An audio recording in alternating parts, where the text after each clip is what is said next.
I'm Sydney Kane. And I'm Liza Petrov. And you're listening to Page Fright, where we talk about writing craft, the ins and outs of the publishing industry, and our own personal journeys as authors. So let's dive in. Well, hello, sexy hair. Oh, stop. Get away from me. For those of you that can't see, Liza has come today Stop it. wooing me with her bombshell blonde hair. You're terrible. You're You a love bad it. friend. No, you love it. You love it. Yeah, I do like antagonistic people. There's something about it where I'm like, okay, you make fun of me, you try to Oh pull no, me I'm into a not making fight. fun I'm of just you. like, I At know, it's all. big compliments. You're just poking the bear.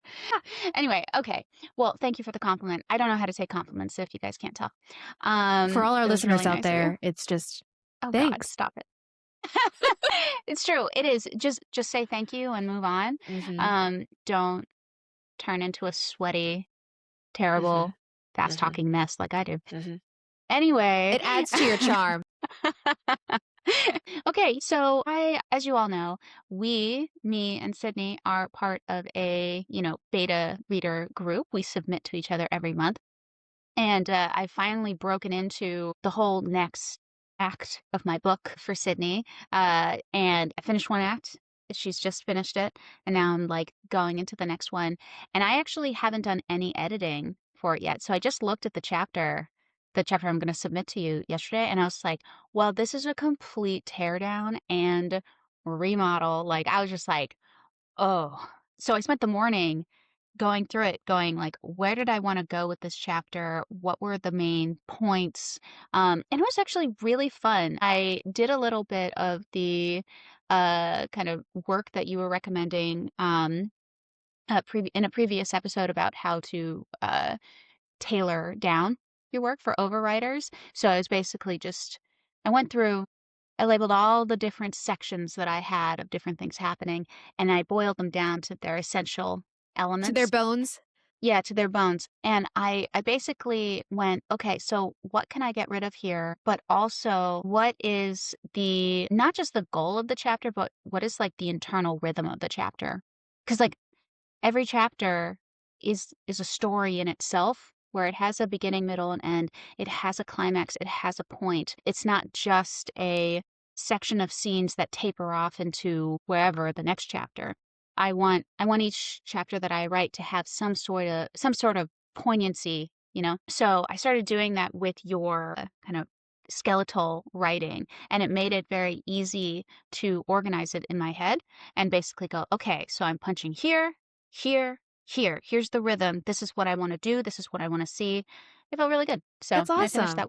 So you finished editing it and you're good to go. I finished doing an analysis before I rewrite it. I mean, okay. there are parts of it that I'm going to keep, but it's definitely like, I think that, and I wrote it so long ago that like I could Right. just do it better now. There will be sections that I keep, but they will be intensely tailored, and then there will be whole sections that will be completely removed, and not just like this is for some overwriters out there who are like, oh, but I wanted to keep this, da da da. Like, I think that when you remove sections, it's not necessarily just obliterating that the thing ever happened. You can write it in a different way as well. Like, you can include information in a way that's not necessarily so close. Like, when I talk about closeness, I mean like you have a full-on dialogue scene. Like, if you have a dialogue scene, and you want to pare it down significantly, maybe just put the essentials of it in an overview, recharacterize it in some way, and just figure out how to write it more simply and quickly. And there can be a lot of benefits to that. So that's what I'm going to do to the vast majority of it. Well, that's so exciting. I'm proud of you. Yeah, I'm thank you. getting so thrilled for this book to come to its end. It's going to come to its end very soon. Promise. You're going to meet your New Year's goal. Yes, I want to go to that agent and editors conference with an actual manuscript that I can, if someone shows interest, I can be like, great, I'll send it to you right now. Oh, amazing. That's a great goal. I won't just be banking on someone being like, I'm only interested in the first 10 pages.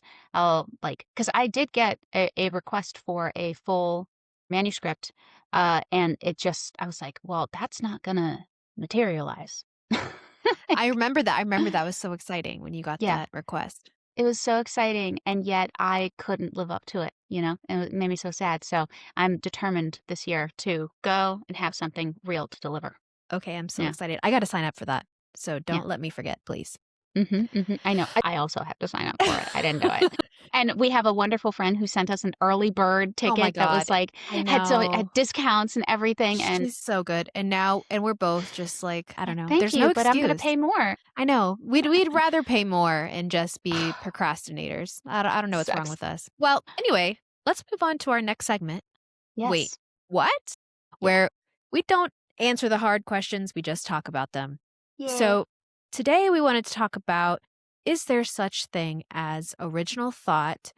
And something that I see a lot on social media and something that we talk a lot about is my idea unique enough to create a whole story, or am I just stealing ideas from other creators, other authors? And are agents really looking for totally unique, original ideas? Yeah. So I thought we could talk about that today. Yeah. Because that was like one of the kind of wait, what moments for me when I started actually talking to agents, listening to them, Hmm. and understanding their perspective. Same thing with editors, where a lot of the times it didn't even seem like they wanted a truly original idea. Because what's the first thing an agent is going to ask you for? Your comps, you know? Hmm. Yep. And to people that don't know what comp means out in the audience, it basically it's just comparison. What does your book compare to? And it's just kind of a common lingo. Can you pick two books that have been big in the past few years that you're kind of combining Hmm. in order to make your book? So does that sound original? Not really. Not to Yeah. me. But they don't want you to pick comps that are too big. Like, if No. they don't want you to put, like, The Hunger Games or No. Twilight or Yeah. anything like that, because then it's almost like you can't live up to that. So they want Hmm. you to pick comps that are reasonable, more mid-list style. Yeah. Although now they're allowing you to pick comps outside of just books. TV Hmm. shows and movies are allowed now too. In fact, when we Hmm. did my submission, one of my comps was, White Lotus, Yeah. which I thought Nice. was interesting that we I did that. immediately thought of White Lotus when Really? yeah, yes. When you told me about it, I was like, oh, I just watched White Lotus. That kind of reminds me of that. Wow, that's so crazy. I I didn't mean, think of that. terrible people on vacation. Like, come So on. true, so It's very true. easy. Yes, death, dying. Yes, it totally Yes. makes sense. Murder in beautiful places. Mhm. So just to think about, like, are there original thoughts? I mean, I would say kinda, Yeah, yeah. kinda. That's kind of my thought too, because obviously you can't write a replica of a book that's already been done, but Yeah. there's so Except you many. can. I Like, know. that's the weird thing because so many Yes. people are like, "Hey, I wrote a modern Pride and Prejudice." Like, Mhm. I just changed it up slightly, but the plot is exactly the same. That is how it is marketed, Mhm. you know? Or, this new Bridgerton season is a Mhm. Cinderella retelling, Mhm. just in Bridgerton style. Yeah. But we love it, it's my favorite season. I mean Oh, is it? yeah, Interesting. yeah. This morning, I was talking to my boyfriend, he was just like, "Everyone hates this season. Mm. No one's talking about this season." And I'm like, "Really? I'm so curious." I don't know where he got this information. I haven't been watching it. Like, I'm so mad at the outfits on Bridgerton that I'm like, What? I don't like Bridgerton that much. Yeah. Hi. Are we Mm. friends? Are we still friends? I don't know. I'm gonna have to process this information. No, no, I have heard the opposite, that this is Oh, yeah? everyone's favorite season. Okay, well, So, then I'm definitely gonna watch it. yeah, you have to because it's totally different, and when you watch it, you better appreciate the outfits. No, never. I will not. I can't. They have straight up sequins from prom dresses in their outfits. I cannot do it. I can't Okay, do I it. haven't noted. Maybe I need to pay closer attention. I'm usually paying attention to the hair and their faces, like their makeup. I never really pay attention to the Oh, outfits. I'm paying attention to their makeup too, and I hate it. This podcast might end up being the end of our friendship because every week we find out more differences that we have. Guess what? I plan on really disliking Wuthering Heights. I'm not Oh gonna like it. no. I've Oh seen no. all the clips online. I've seen all the images of her dresses and Wait, everything, and I'm no. just like, Tell me you what love is her even dresses. going on? You love No, her dress. No? no, no, they're not historically appropriate. No, they're not supposed to be. They're supposed to be these, like, beautiful, like, modern-esque fashion styles. Okay, well, if the movie keeps up with that kind of motif Mhm. in other ways, then maybe I'll like it. So we'll see. I know that it's out. I have to see it. Um, but I mean, I'm expecting it to be just as silly as Bridgerton. And yes, I called Bridgerton silly. I'm gonna overlook it. I'm gonna overlook it. We should have a more serious conversation on Bridgerton, though. I think it would be fun. Yeah, I It would just love to. because we're coming from two completely different fan vantage points. Mhm. And I will say this: I like the second season. I like the 2nd season too. I think it's the But best one. okay, well, that's a Mhm. wrong opinion. But here's what I'll say, is Okay. that you know what would be good for us to talk about with Bridgerton is What? how different the adaptation is from the book. It's completely different stories, like, totally different Okay. stories. Okay. So, Okay. that's Well, then interesting topic. that is very interesting. Anyway, so with Bridgerton and stuff, like the most recent season you're saying is an adaptation of Cinderella. Mhm. I mean, I think the question is the industry kind of leaning more into just, hey, can you riff on this previous incredibly famous and we know is going to do well IP? Can you do that? Because we Yeah. want that. I mean, yeah, I think we've touched on this before. It's so frustrating because it almost encourages repeats, the Yes. industry, instead of Hmm. original thought. Because if you write something completely original, in fact, agents will say this, if you write in your query letter, I've written something that's never been done before, there's nothing like it, they're going to automatically swipe left on your query letter because they're going to Interesting. say, okay, now I don't know how to sell that. I don't know what Yeah. shelf this belongs on, so I don't know how to sell it for you. Yeah. And so they're Yeah. gonna pass. So it's actually not a good idea to say that at all. Even if you think that in your head, never ever Hmm. put that because that'll get you an Yeah. automatic rejection. Yeah. Well, if you're going for trad like, so if you are a person who wants to write something where you're aiming for true originality, you're like, okay, I'm gonna do this. I mean, I think that you just have to relegate yourself to the idea of either lying in your query letter Mhm, to get mhm. someone to read it and hopefully fall in love with it. I wouldn't recommend that. Or just you're gonna be in indie publishing and that it, like and you're hoping for people to notice your Right, work and the originality and you're banking on your originality actually striking a chord with people. right, right. Well, that's what happened with, Frida McFadden and Colleen Hoover. Mhm, They wrote in a niche area that wasn't really popular, and then they got discovered, and then that's how they turned over to trad pub. I think it's kind of similar to our talks on tropes, about how people love tropes, but we wanna see it done differently. That's mhm, kind of the mhm, same thing with plot. I think people recognize well, first of all, there's only so many things you can talk about, the scorned lover, cheating, murder, serial killers, these topics have all been done. I mean, there's millions of stories out there, and so it's how can I tell the same story that's been done over and over and over again? How can I make this love story different? How can I make this murder different? What's my own mhm. little spin on it? That's Yeah. kind of usually how I start with plotting too, is I start with a idea that's not unique at all. It's Yeah. it's not original thought. And then I Mhm, come up with little spines off of it of things that are original until it's kind of created its own little world that has elements of things that have been done before, but it's told by my own voice. mhm, mhm. I would agree. I think that one other if you do want to, try to aim for originality. Mhm. One thing I've kind of thought about, I was like, okay, well, if I wanted to write something really original, what would I do in order to try to like get my brain into that headspace? I would try to think about reality as much as possible. And what gets me more into reality? The news, true crime, Mhm. looking at what people actually do in real life because, what is that? Reality is stranger than fiction. Like Totally. people don't act in plot lines, they act according to their own random motivations. And so if you're looking to write something new, I would say like listen to your friends when they tell weird stories about their Mhm. lives. Mhm. Talk to people that you don't know or you wouldn't usually speak to. Listen to like one of my favorite things to do when I was little, this was a big thing on NPR, This American Life. When I was growing up, I listened to all of those stories because they were so weird I and know, really. original because Yes. real people did them. Yes. And so if you want to delve into like really original feeling plotting, the best place to go is real people stories, historical diary entries. Just go looking for that out there and you will find something that will help construct a plot that feels fresh Mhm. and, might border on the bizarre. People might question it, but you can always point to, it's based on a true story.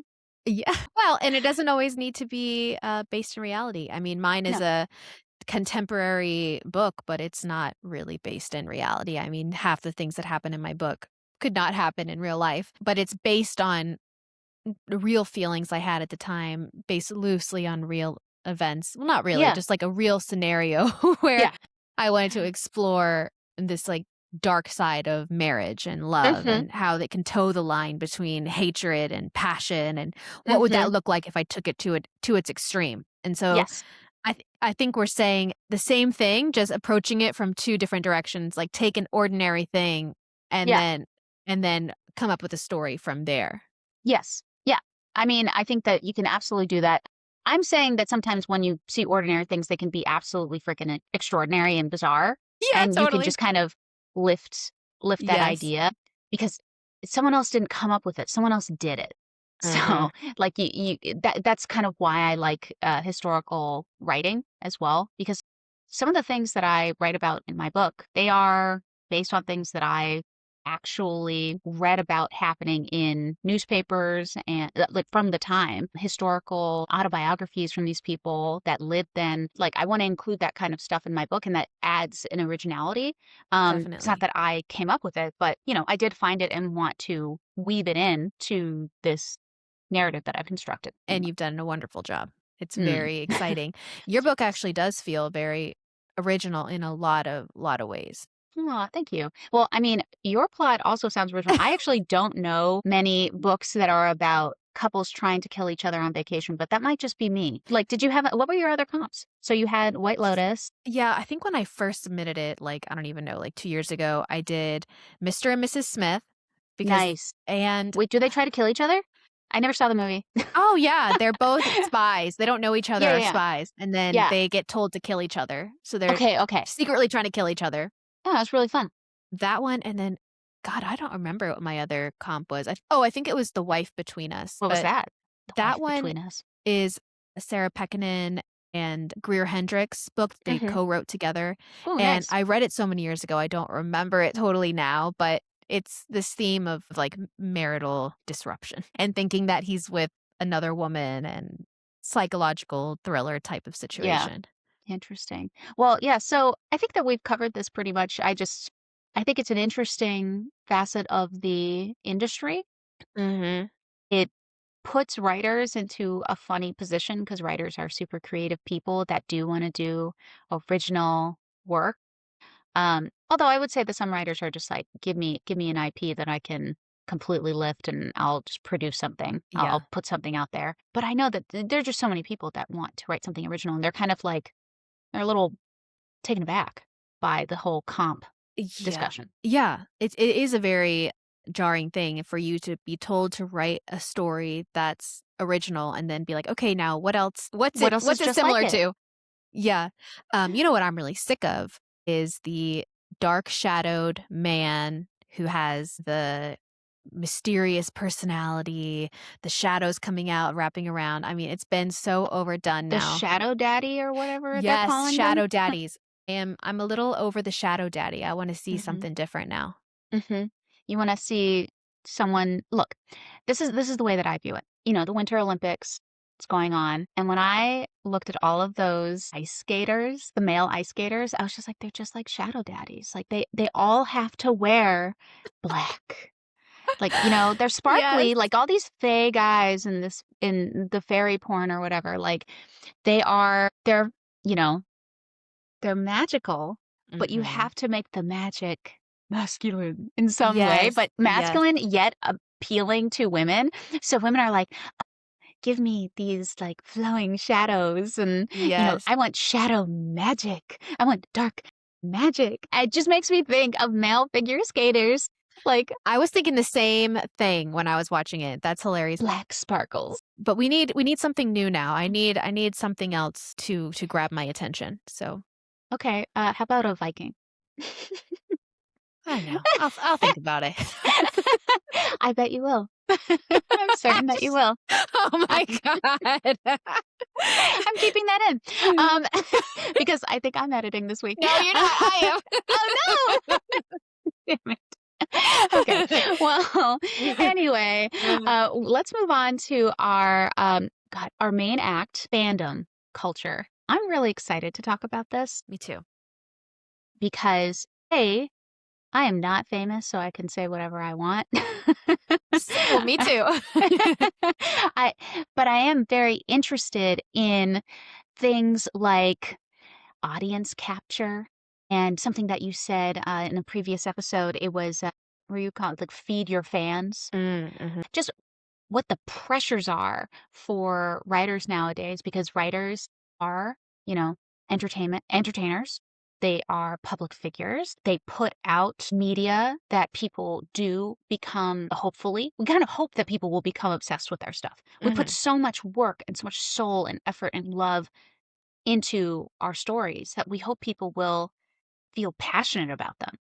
But Right. what does that mean for us and our creativity, and how do we weather that if, let's say, that passion, hopefully becomes intense, but becomes too intense? Yeah, this idea of having fans and building social media is kind of a newer phenomenon where it used to be authors were these mysterious figures that would be in the house and you didn't really know who they were and they were writing under these pseudonyms, Mhm, especially women, and mhm. they were really like I just imagine them like under the shadow of night like going to the press and getting their papers out, you know. I think that you're imagining a Bridgerton scene. Yes, maybe I am, but that's how I imagine it, you know, Lady Whistledown going and Mhm, submitting her mhm. papers, and so you didn't really have to build it in the same way now. It wasn't very face forward, whereas now authors are really pressured to have this presence out in public when we're really not social creatures, I would No, say. We're no. awkward, we're a little more introverted, we only dress up and put makeup on when we do things like podcasts. No, that is not true. I dress up, I put makeup on regularly, I get my Oh, nails done. So, a lot of authors are like that. I completely agree. yeah, yeah. And a lot of authors don't wanna put themselves out there in that way, and we've gone into this place where authors are really leaned on for marketing, and Mhm. then they become part of the product, Right. and it's strange because people start judging the book, the the stories based on author behavior, Mhm. like, based on their thoughts about the world and what they're like in private life, and I'm just gonna say it, I'm gonna put it out there, like, I am a divorce the art from the artist person. Like, I generally don't I will read anything that anyone made, Mhm. regardless of what they're like in their private life. Someone could be a terrible person, they could have written a beautiful novel from prison because they did a terrible thing. I would still read that novel, personally, and I would assess it based on its basic merits. I'm a little I would like to say I'm like that, but I think I'm not. If I find out something about an author, I will kind of choose a different book, I think.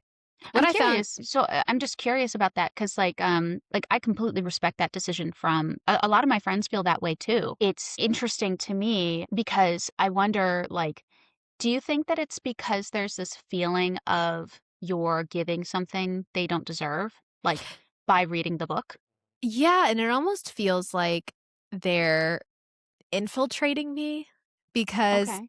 when I read a book, I'm fully immersed, I'm dissociated into it, I'm imagining it in my mind, and so it feels like this sounds so crude, but it feels like they've entered me, and I get now it. I can't rid myself of them, and so Yeah. if I don't know Feels anything intimate. yeah, it feels intimate, and then if I feel strongly against your views, then it's hard for me to pick it back up. Like, for example, I haven't been able to pick back up Harry Potter. And Mhm, mhm. that's a real shame for me because that was something I treasured. And I love Harry Potter, and I still do love Harry Potter, but I have such Mhm. mixed feelings now. Now that I Mm. know so much about the author, it's hard Mhm. for me to separate Mhm. that. Mhm. Uh, Yeah. and that's hard. Like after the Charlie Kirk assassination, Goodreads had to shut down a bunch of authors' profiles. Their Goodreads profiles where their books were getting ratings were getting flooded with like 1-star reviews for Mhm. them saying either like he wasn't a good person, so why are all these people mourning him, or people saying R.I.P. Charlie Kirk on both sides of it. Both those Like, just authors. in, like, reviews of random books or No, like if they would say on their social media page, oh, the author. So, like, the yeah. author says something about the assassination Mhm. on Mhm. their media page, then their book gets targeted by fans Yes, for bad reviews. by, like, hundreds of thousands, and so Goodreads had to shut down all of these profiles, and I don't and Yeah. on the one hand, I understand because I'm the same way too. I mean, I wouldn't go on and do that, but I understand not wanting to read an author's book if you've been, like, disillusioned from, like, who they are, and Mhm. Mhm. they have these views now that you're strongly against, Mhm. but on the other hand, I don't know. I don't know. It I gives just, me like, mixed for feelings. me, I like historical fiction so much, and I just know that nobody that wrote those books in the 1700s, 1800s had anything close to the perspective that we have on human rights and civil rights. And That's I still true. like those books. Like, they still wrote things that teach me things about the world that they lived in and teach me things about narrative and prose that I don't want to throw away just because, they existed in another time. Also, they may have been a terrible person. That's a good point. Just think about the number of, people that may have been an abusive spouse that we'll Mm, never know who wrote a mm, beautiful book. Like, that absolutely happens. yeah. An abusive parent, like, Mhm. there are so much people are really complex organisms.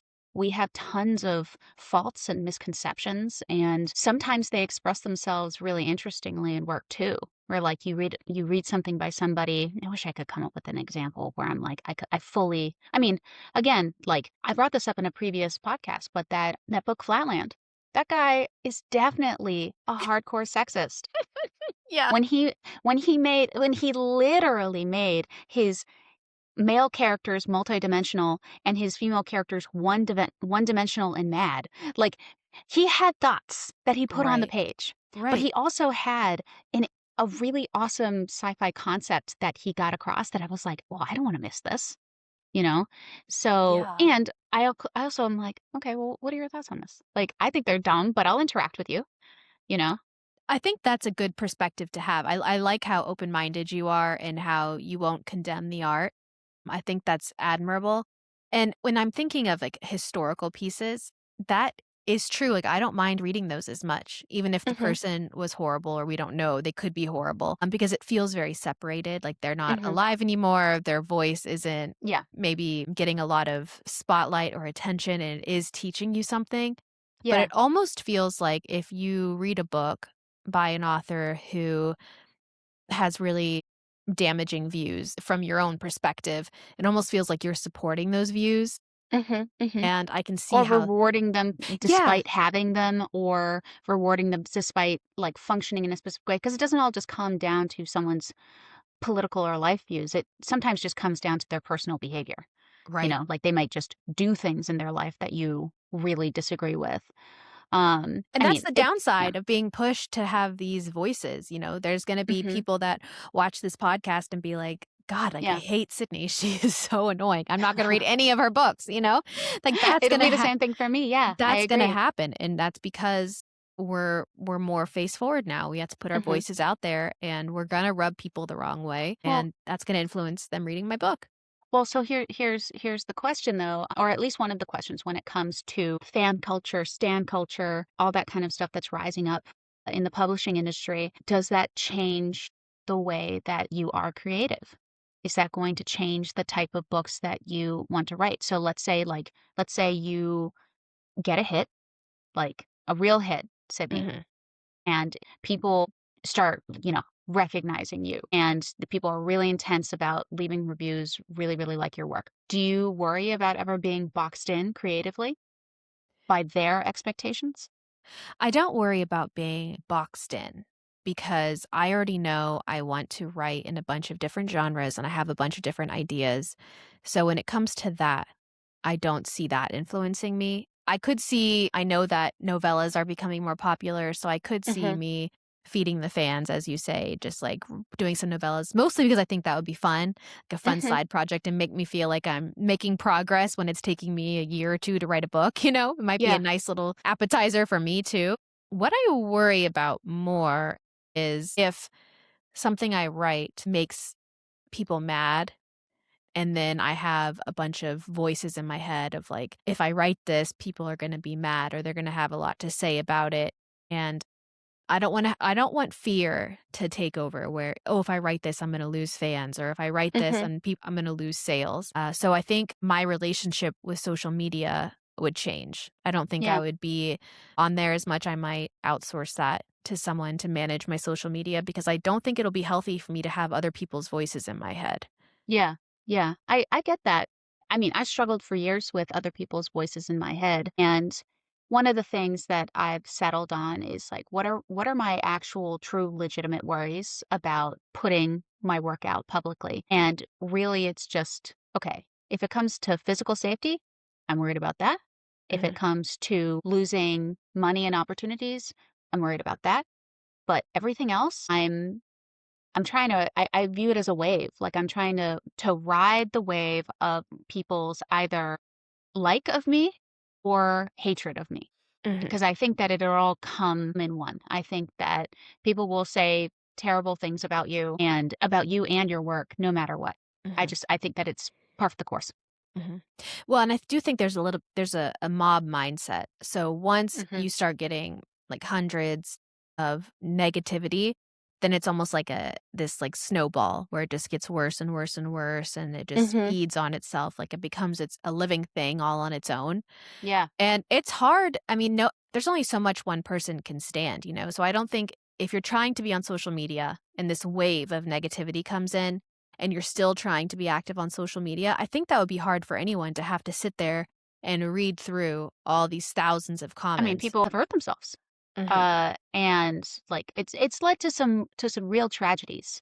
Um that are, you know, upsetting, to know about, and it's I mean, it really is heartbreaking when you hear about some of these cases of creatives who have been bullied, intensely, Mhm. online, Mhm. and I don't know, I would say that, like, if I know someone that is also a creative personally and they're going through that, like, and I have an ability to stand by them, I'm gonna try to stand by them as much as Mhm. possible and help Mhm. them personally, because, I think that people don't really know the truth either. You might hear something about a famous person, you have no idea Oh, what like, yeah. what's going on in their life, you don't know what kind of person they are. Oh, yeah. And they have publicists that are managing stories that come out, influencing stories. I mean, nothing you see is real.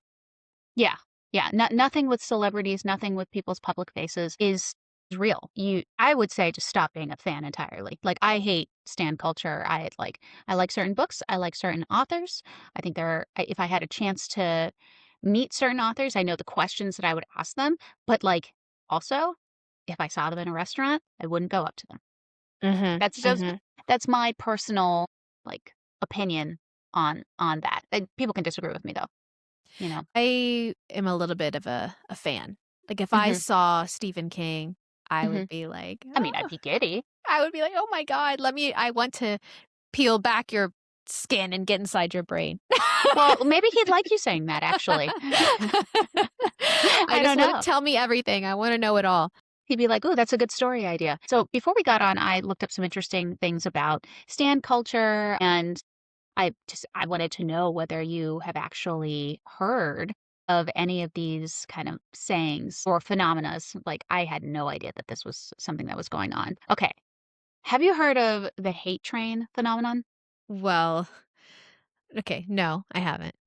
Okay. Okay. So, uh, the overview that I read was its criticism, even moderate, is often interpreted as a personal attack on the author, leading to organized harassment campaigns on platforms like TikTok and X. And I was like, this is so interesting like, the idea that fans feel or anti-fans, basically, feel compelled to act like these little internet armies and just Mhm. sling hatred at different creators, either, you know, compelled by another creator who might be, against this creator, like in some sort of, I don't know, 1990s rap feud, like something like that. I don't know. Rap feuds still go on. I'm an older white lady, like whatever. I don't know. But like, it's weird. I think that's weird. It's interesting. It's almost like Taylor Swift. Like Swift, everyone says, "Don't go against Swifties," or "Don't say anything against Taylor Swift. You'll have the Swiftie army coming after you." That's so strange. I think Mhm. that's strange. So Yeah, you did know about it.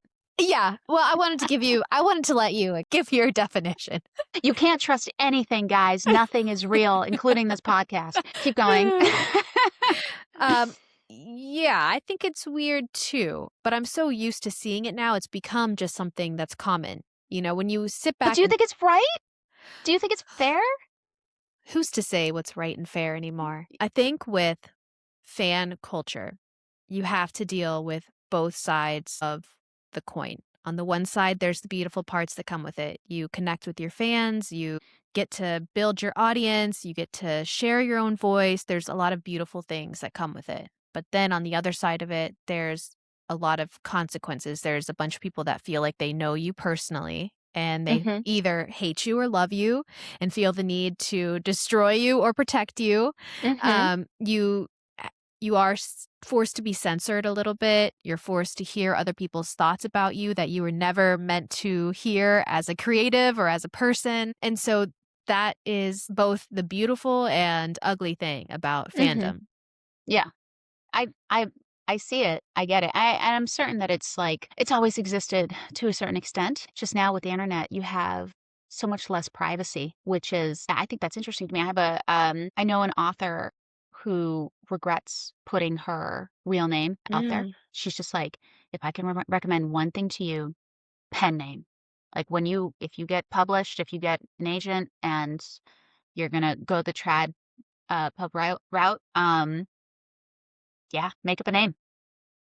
That's and she because basically she says that, like, just too many times she's received some form of harassment, either from fans or people who don't like her or don't like mm, her work, and it's been able to reach her, too intimately because name her real name is out there. And I think that it also, I'm not going to speak on her behalf, but I also think like, I wonder if pen names help people with their creativity, getting voices that are hateful voices out of their head because it's, it's not people saying, hey, you calling you by your real name, your birth mhm. name, your name on all of your documents, etc., are a terrible author. It's like they're saying, hey, person with a different name. This alter ego. Yeah, "Hey, alter ego, you suck." Like, That's and it feels interesting. different. Yeah, that would feel different. I can see how that would be a good separation, like a way to put up a shield. It's like, it's not Yeah. me, it's my creative self that you don't like. Yes, exactly, and my creative self acts in a specific way that's not everything that I am. I Mhm. actually wonder if it's more freeing to just even before you've started writing, like or not writing, but, like, even before you published, like, to just have a different name while you're drafting work. I wonder if it would make you write differently. Yeah. And while you were saying that, that made me I wanna kind of pivot a little bit just Yeah. thinking about fans, and I also what I find very difficult is fans that have been standing for you. I feel so old Mm, saying that. get And it, then okay. then you do something and they all turn on you. Mhm, That mhm. is cancel Yeah. culture of, Yeah, it's that okay. audience capture turning into a cancellation. And the audience has to think, I mean, is this really what you want if you're going to create this environment where you pressure creatives, where you love them one second, hate them the next, have Yeah. unrealistic expectations for them, but then also want them to create these amazing stories, but you also want them to be accessible but you also want them to maintain a little mystery. You Mhm. have to think about what you're gonna get from them.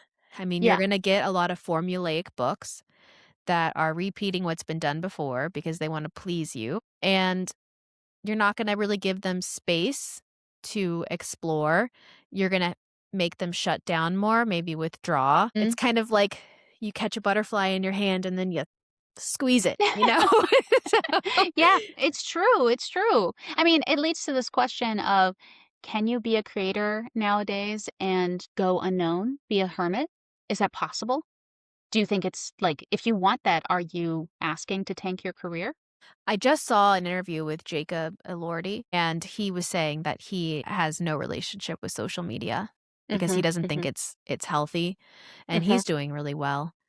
But he's also one of the lucky ones, you know, mhm. who found fame without needing a social presence. Yeah.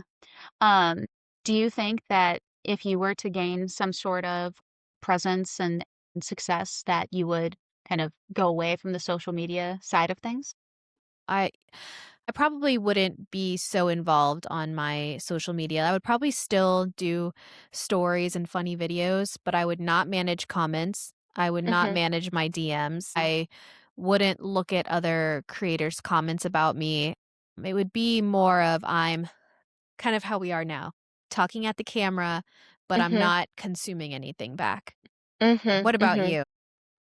I would try to be, if I was actually successful, if my work was just standing on its own and people wanted just to read it, I would try to back away as much as possible. As I've said before, like, I have needed to write at 4 AM, when it's all dark outside so I could pretend that, like, nobody else existed in order to get myself into that headspace where I felt free enough to write and express myself. Mhm. So, I think that for some authors, it really is just a psychological element to it where you're like, "I can't have all these people in my head. I don't want your advice." Like, I don't want anybody's advice. I just wanna put out what I wanna put out, and if it's good, it's good. If it's bad, it's bad, and you can read it if you want to. That's that's what I would like to live by. Yeah. Would you still wanna do the podcast? Oh, that's a okay, huh. Oh, we're having a big question here. Always, girl, always. You could be honest. No, I mean, I think that if, like, let's say this, if the podcast were to do really well before I put out my book and things were it had a symbiotic relationship, Mhm. absolutely, I'd keep podcasts. I think that it all depends on where the success comes from. Mhm. Like, I think that I'm not gonna be unreasonable and go, "Absolutely not," like, obviously, all my readership is coming from this podcast, like, I'm gonna cut that off. Like, that I'm gonna be pragmatic about it. That's what I would say.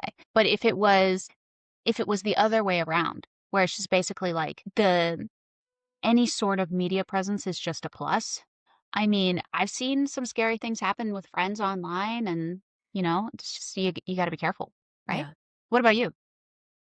Would I still wanna do the podcast? Yeah, I think I would because this is a place where we can totally be ourselves, I would say. I mean, Mhm. obviously, any person in any setting is filtering certain things. Yeah. That's just part of being a person who can function in social Yeah. society is you don't say Mhm. everything that you think. Yeah. But I do like having a place where we can talk about these topics a lot of times that are not talked about at Mhm. all Mhm. in the writing Mhm. world, and that Yeah. feels freeing, and I would hope that we could cultivate a supportive space. That would Mhm. be Yes. my desire. Like, I hope that our followers and listeners would have, like, a kinship feeling with us. You can only hope, you I know? know, I know. So Yeah. but, yeah, I think I would still wanna do it. Yeah. I think that the main thing is just being honest, being clear about what Mhm, you think, mhm, and people will either stay or they'll go, and you just have to be yourself mhm, in all of these situations. And, mhm. try to respect other people that are trying to be themselves too, you know? So that's just what I think. I also one more thing about the fan culture is that it also has shifted with celebrities in terms of movies. You know, before it used to be like these movie stars that you'd see on the red carpet and you'd see Mhm. some paparazzi pictures, but you weren't so intimately involved in their life. And then Mhm. comes social media, then comes reality TV. And we're seeing this in books too. We don't want any closed doors. We want to No. be intimately involved with you, and I think this is a Yes. shift in society and culture and in what we wanna consume, and so Mhm. it's almost like this if you think about this creatively, it's I want to devour this form of media, and with Mhm. it, I wanna devour this creative. I want to consume Yeah. it all, and it's done, I think, with good intentions of just, I Mhm. want more, I want more, I want more, I want all of you, but it can suck you dry. I mean Yeah. I think that there's also a feeling of wanting to feel like the creative or the celebrity as if you wrote the book yourself. Mhm. If it was, successful, if it's something that you absolutely loved. Like, I think that there are a lot of people that are like, I like to pretend that I know Taylor Swift. Like I have all of this information about her, and the more information I get, the more I could like live in my head as if I'm her friend. And it applies to everybody, to music stars. Mhm. I mean, it always has applied to musicians. I feel Yeah. like that's kind of almost an originator of this kind of adulation culture. Should we contribute to fan culture and throw some tomatoes? Yes, absolutely. I love that. I found a good one this week. Oh, let's hear it. I was really happy about it. So this review is a 2-star review for Catch 22. I don't know if you read that I book. no, I haven't read this one.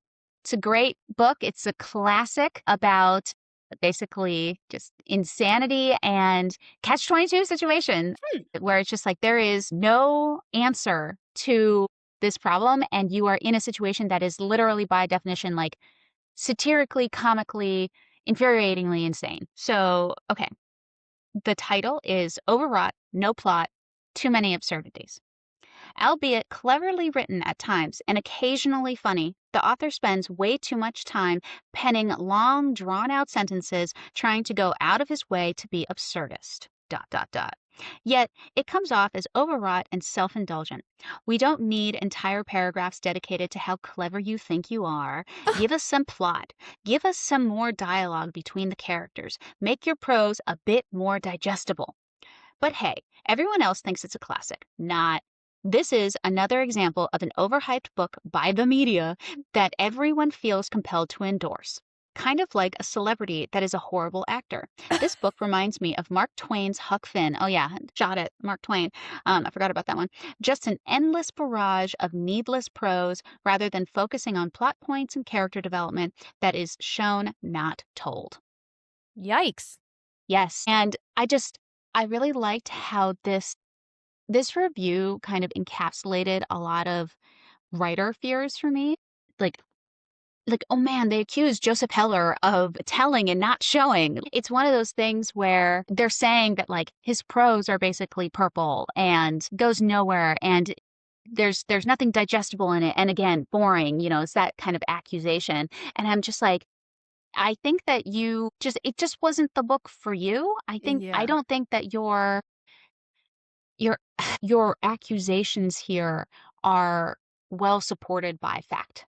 Like, Mhm. and the book just may have been like at the pace that doesn't work for what you wanted. If you wanted something laugh out loud funny, if you wanted something that had more plot, you might just want a more commercial book, something that's making less commentary on the state of the world, the absurdity of the world. And, every book has its audience. So I saw that and I was just like, yeah, every book has its audience. And it's just not you, man.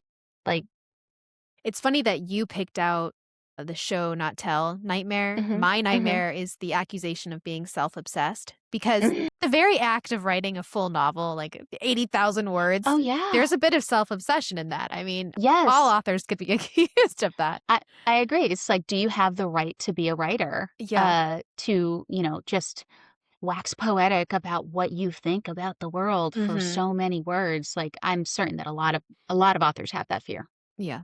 So, wow, Yeah, that guy knew right where to stick it where it I hurts. know. What about you? What's your So, review this I week? did mine on The Giver this week, and, Okay.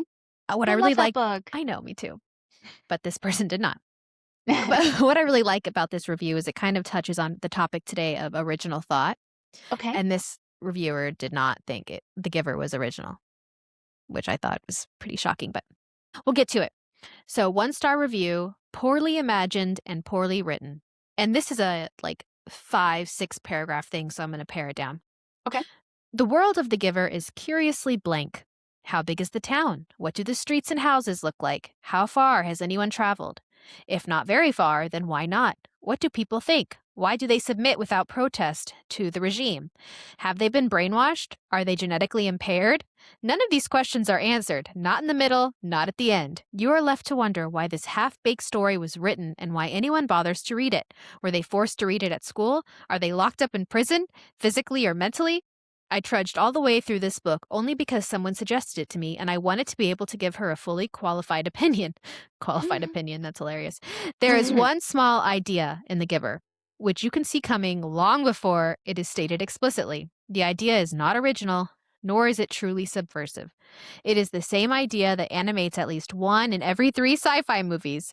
If this had been a short story written by someone who knew how to turn a phrase and how to describe physical details, it might have been tolerable. Unfortunately, this small, unoriginal idea has been turned into a tedious novel that no thinking person will enjoy. Feel bad for this person's friend. I know. I know. She was like offering it to him. You should read this book. It's a really good book. And he's like, Yeah. actually, Yeah. No. No, thank you. let me give you a lecture on why this book is tedious to me. Yeah. It was fun. It was a fun book, and it's also read by 5th graders. Yeah. And it's one of those things where you're like, yeah, when I was 10, it blew my mind. Right. And that was fun. It blew my mind too. What were you what were you expecting? Some like intense, hard sci-fi about like dystopian reality? Like, Mhm. okay, you can read those. Those are fine. But like I thought that the book was, it was poetic. It was Me too. interesting. It It deeply impacted me and changed the way I think about things when I read it at the time. Yeah, it does not deserve to be dragged through the mud like that. That is crazy. Mhm. Mhm. Crazy. Also, to write something that has an idea like the giver has, that is descriptive in the way that it is, where it's, children can grasp the idea is difficult. Oh, I think totally. writing YA, writing middle grade, writing children's book, coming from a background of education, let me tell you, it is very difficult to teach children concepts that they literally have no concept of before they hear it. Like Mhm. There's no building blocks to get them there. they have no reference points. You are introducing something wholesale for the first time to them, and they have nothing else to look to for Mhm. guidance when you do Mhm. it. It's difficult to write for them. Like, I think people just have little respect for writing for people of different ages. I I think I agree. think this guy was kind of like betraying a little bit of that. He Mhm. thought that the book was for him. That's that self-obsession we're seeing. Yeah, exactly. Well, so we did get a question Ooh, this lovely. week. So from Walter S. Hi, ladies. I mostly dabble in short stories and poetry. Good for you, Walter. But I've been thinking of trying my hand at a novel. It's a little daunting, honestly. So I wanted to ask you guys, is there a type of writing you haven't done yet, but want to try? Do you think you'll make the leap? Very interesting question. Thank you, Walter. Do you want to go first, or I have one kind of. Go for it. I would love to try screenwriting. Me too. I would Yeah? love to write a screenplay. I'm a little daunted by it because I like describing things, Same. but I do find it like very interesting to think like, okay, this is it does seem like a totally different type of writing because you are I don't know, a lot of the description that goes into writing a novel, like every time you describe a scene, like a lot of it is just building blocks for how you're pushing your characters along, communicating something about the plot, communicating something about the themes. And like if you're writing a script for a movie, so much of it is just in the dialogue, Right. because the director is going to be making blocking decisions, is going to be making decisions in concert with whoever is set designing the movie. Like you're nudging things along with the script, but a lot of it is very character driven, dialogue driven, action driven, bare bones writing. I would be very interested in that. I have been actually looking up classes to figure out how to write a screenplay, and I've been reading Okay. screenplays because I really want to do this. When I write my books, I imagine it like a movie in my head. Mhm. So I was like, well, Mhm. why not write a movie? And it's Mhm. so difficult to think about like where the camera's coming in or what information do I need to put on the page just to get my point across without telling you Yeah. the emotion, because the actors can interpret it however they want for the most part or deliver the line however they want. And I was thinking maybe I was trying to turn some of my books into a screenplay, but I was like, maybe what I need to do is just do an original screenplay, like a horror that's Mhm. specifically for a movie to get me out of Yeah. thinking of it like a book. I mean, horror is a great entry into movies as well because you can make them for relatively cheap and they're more likely to make back the money that you invested. So it's actually where you'll find a lot of like early directors and stuff Hmm, in horror specifically. interesting. Well, Yeah. have you read the screenplay for Haunting of Hill House? It's beautiful. Like, Yeah. I really Interesting. I if ever my horror books were to be turned into movies, I would want them to write the screenplay. Nice. Nice. Is there anything else that you would like to try out? Any other type of writing? Yeah, I actually would like to write novellas. I think Yeah, that would be you fun. I've mentioned. mentioned that. Mhm. And then in different genres. Genres are very different types of writing. I Yeah. would like to do different genres. I wouldn't mind trying a romance. I probably will end up killing someone in the end. I just can't help myself. Just make it a side character. Okay. Yeah. I'll just pick someone from the beginning, like, Just make it the your fate. mother-in-law, you know? Perfect. Yeah. Okay. Yeah. I wanna write a romance, horror, thriller, and who knows what else? Maybe I'll get into romantasy one day. I Yeah. have so many different things. What about you? I so one thing that I would like to write, but I'm a little daunted by it, is, like, speculative fiction short stories. Like, I would like to try to come up with some sort of concept that I would write something very, very short about. And I'm not very practiced in it. I think that it's a difficult thing to do, but I don't know. I feel like I have some sort of idea. I don't even know it yet, but I feel like it's bubbling beneath the surface. It's ready to come out, and I would like to write something short and learn how to write something short. So, Oh, so we that's have my the same thinking on it. goals. Yeah. Yeah. Shorter things. Okay. So thank you, Walter, for sending in that question. Now I have a question for you, Sydney. Yay. Is it normal to hate your own writing? Well, I that immediately brought up a bunch of things I wanna say, but Yeah. I'm gonna have to Yeah, I save it for bet. next week. Oh, excellent. Then we'll talk about it next week on Page Right. Thank you for joining us. And please don't forget to like and subscribe. You just listened to Page Fright. Don't forget to like and subscribe and write to us at pagefrightcontact@gmail.com.